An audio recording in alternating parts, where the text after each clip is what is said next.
ప్రథమ పౌరుడు అంటే సర్పంచ్. సర్పంచ్ అంటే రోడ్లు వీధి లైట్లు వేయడమే కాదు. సర్పంచ్ అంటే సంతకాలు పెట్టే యంత్రం అంతకంటే కాదు.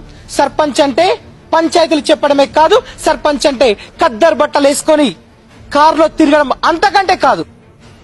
సర్పంచ్ అంటే గ్రామాల్లో అక్షరాస్యత పెంపొందించాలి, నిరుద్యోగ నిర్మూలనకు కృషి చేయాలి, అసమానతలకు గురవుతున్న ఆడవారికి అండగా నిలబడాలి, రైతన్నకు చేయూతనివ్వాలి, పేదవాడికి నేస్తం అవ్వాలి.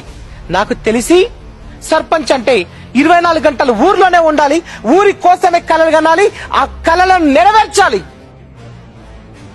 ఇంకా గట్టిగా చెప్పాలంటే సర్పంచ్ కు అన్ని విషయాల్లో కలెక్టర్ కున్నంత పట్టు ఉండాలి, సైనికుడికున్నంత తెగింపు ఉండాలి.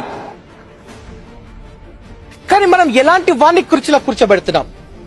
ప్రతి 5 సంవత్సరాలకు ఒకసారి 500 రూపాయలు ఇచ్చి ప్రతి సంతకానికి 500 రూపాయలు లంచం తీసుకునే అవినీతి పరున్నా మన బాధల్ని తీర్చేవాడిని కాకుండా మనల్ని బాధితులు చేసేవాడిని అనుకుంటున్నాం.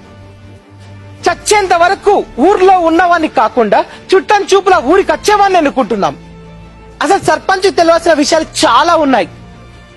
మన గ్రామ జనాభా ఎంత, మన గ్రామ పంచాయతీ పరిధిలో ఎన్ని గ్రామాలు ఉన్నాయి, మన గ్రామంలో ఎంతమందికి పెన్షన్ వస్తుంది, ఎంతమందికి రావడం లేదు, ఎందుకు రావడం లేదు, మన గ్రామ అభివృద్ధి కోసం కేంద్ర రాష్ట్ర ప్రభుత్వాలు